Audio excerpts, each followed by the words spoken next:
Mike Aronson. I'm a Waverley singer, and I'm very pleased this morning to be talking to Sally Stoodley and her daughter Jannine. And I should Hello. start, there they are. I should start by explaining the connection. So, Sally's husband Simon is a long-standing member, fellow bass in the Waverley Singers. He's actually the very sort of distinguished looking one with the lovely sort of wavy grey hair. Silver hair, I should say, silver hair. Um, Silver, yeah. And a couple Get of it years right, 'cause ago, it matches my pink. we were all devastated because Simon had to disappear for a while from the choir because Sally was extremely ill. And as you can see, I'm delighted to say that she's back, and so is he. But we want today just to sort of tell the story of what Sally, with the support of her daughter Jannine, are trying to do to sort of raise awareness and raise funds as a direct consequence of what happened to her. So, Sally, over to you. Why don't you just tell us what happened? Yes, of course. 2 years ago, out of the blue, I had a stroke. And where I'd been a great walker with Simon, we used to walk every weekend, and we've done long distance walks in the Himalayas and Corsica. And and unfortunately, the stroke took away my mobility, as it does to so many people. And there are far worse people than I am.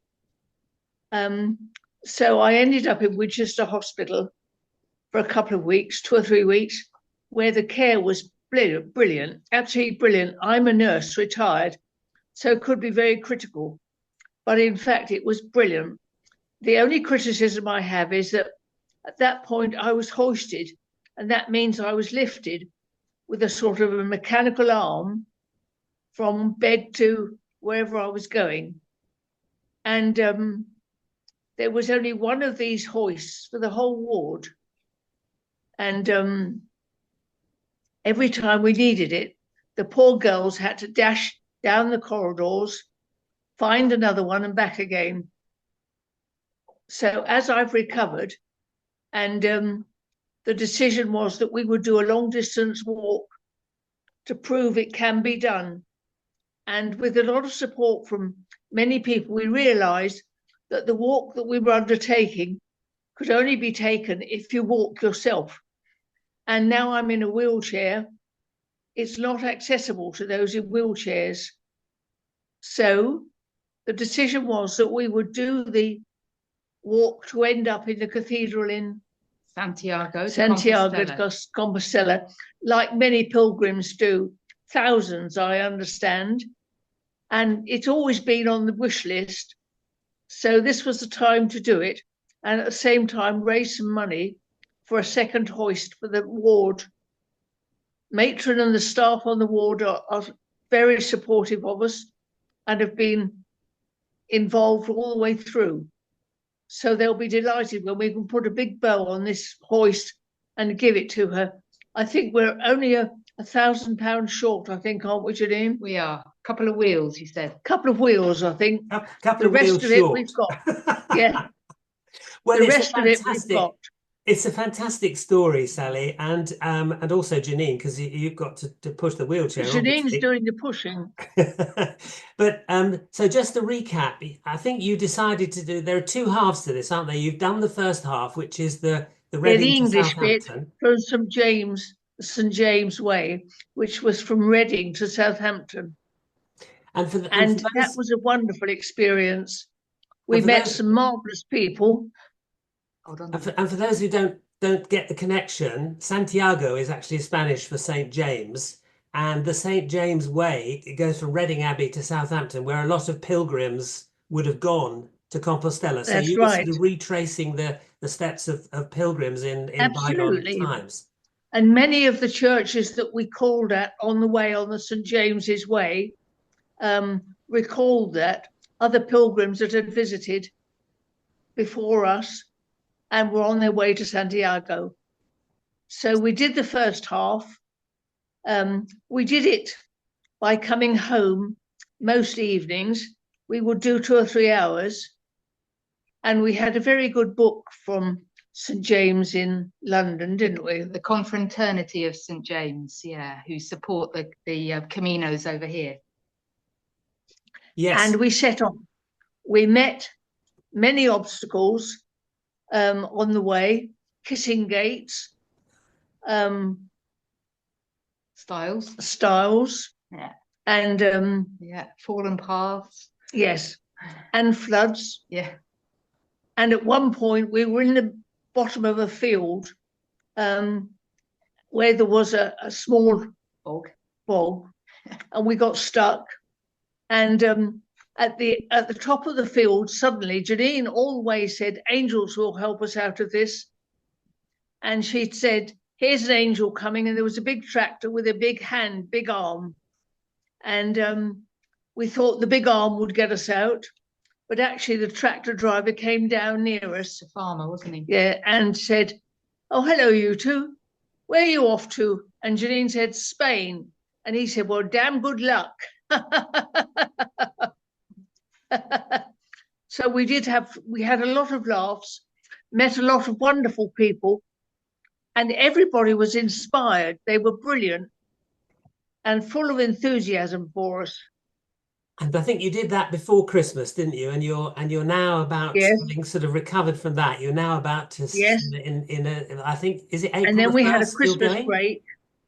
Yeah. So we're heading off because your next challenge, where do you want to be on your birthday? On my birthday, 6th of April, I want to be able to walk.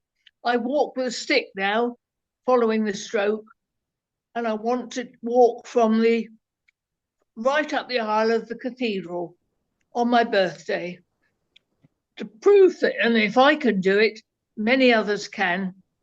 And it's to inspire other people, because when a wheelchair becomes part of the family is broken up, because those that can walk and the wheelchair person is left. So we hope that this will inspire others to be able to do it as a family and as a group and take a wheelchair along with them. Well, that's the hope for this. It's an inspirational story. It really is an inspirational story. I mean, you've done a phenomenal job. And what about the Spanish bit? Well, we're obviously waiting to see how you get on with the Spanish bit. But I heard you on the radio saying that the English bit was supposed to be harder than the Spanish bit. So let's hope you've got the hardest bit behind you. I do hope so. Yeah, the English bit's not been easy. I tell you, one of the worst things was the thing across the road. Grid. The cattle grid. You don't think of a cattle grid being an obstacle because you think it's there to help traffic. But of course, for a wheelchair, gets stuck down the sides. And we had awful trouble trying to pass that. But apart from that, you know, the help from the angels aboard. Oh, one other funny story. We reached Southampton and we were walking along the edge of the estuary. And Jannine suddenly said to me, "Gosh, there are lots of people behind us." And I said, "Oh, gosh, they must be supporters or something." And all of a sudden we reached the football gate and they all branched off into the football. They were all off to see their Southampton play. Liverpool. So we've had lots of fun. Very, very good. And Jannine, let's have a word from you about what's it like. I mean, it's hard work pushing a wheelchair for 60 miles, isn't it? Yeah, it's a fantastic chair. It's like a big mountain bike. So it's got big mountain bike wheels. And I'm just going to see if I can get a few heads in that. Yeah, it's got big wheels. And so it's just like riding a bike, really. Yes, but sometimes it's seeing the obstacles before they come. So you have to sort of look ahead, make sure you're not going to get too many tree stumps, because every little bump Mum feels, of course, as well. Yeah. So it's it's driving with consideration, I think. Well, you've really been an inspiration to lots of people, I know, and we should say that you've called your challenge, you've called it Adversity to Adventure, haven't you? And you've got a fundraising page. We'll put a link up on this to your Just Giving fundraising page, and we'll put this out on our Facebook, and we'll link to your Facebook, because there's lots of inspiring pictures of you sort of going on training outings, which I have to say is brilliant. And we'll all be thinking of you very much between the 1st of April and the 6th of April. and hope That you would have be a lovely lovely. time. I mean, it'll be lovely weather in Spain at this time of year. It would And be lovely if it's been like the last couple of days. yeah, well, fingers crossed. And we have a great time, I and hope so. you walk up that the aisle of that cathedral on the I 6th of will. April. I will do it, no matter Brilliant. what.